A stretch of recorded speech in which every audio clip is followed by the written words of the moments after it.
Nangyari na nga ang pinakakinakatakutan nitong si Shira ang makausap ni Jordan itong si Christy. At dito nga ay nag-usap na ang dalawa. Sinabi ni Jordan kay Christy na gagawin niya ang lahat nang sa ganan mabuo muli ang kanyang nawasak na pamilya.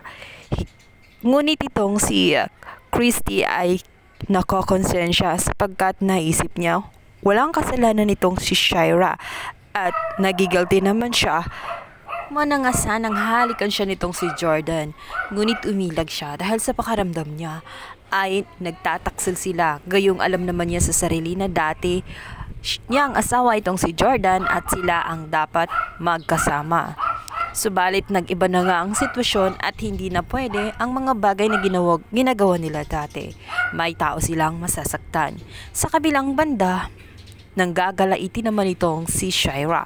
Kailangan niyang magpanggap na mabait nang sa ganun makuha niya ang simpatya nitong si Christy. Kaya naman sinugod niya itong si Christy hindi upang awayin kundi upang magmakaawa. Samantalang sinabi naman ni Christy na hindi siya dapat maawa dito kay Shira at hindi rin niya sigurado kung nagsasabi ng katotohanan itong si Shira. Sinabi ni Christy na naawa ka ba nung noon minsan sinabi ko na siya ang asawa at kailangan sa kanya sumama itong si Jordan. Ngunit hindi, diba? Tinulak niya papalayo itong si Christy at sinabing wala nang babalikan itong si Christy.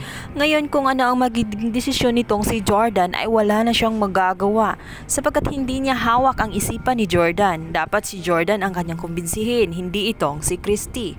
Banda, ninanais pa rin ni Christy na makasama ang kanyang anak. Kaya naman hiniling niya kay Jordan na siya mismo ang magsundo nito sa airport. Subalit hindi nga siya kilala ng kanyang anak. Kaya naman magtataka ito kung sino nga ba siya. Dito nga na nga maiisipan ni Jordan na ipakilala na nga ng tuluyan ang tunay na ina nitong si Tori kay Christy.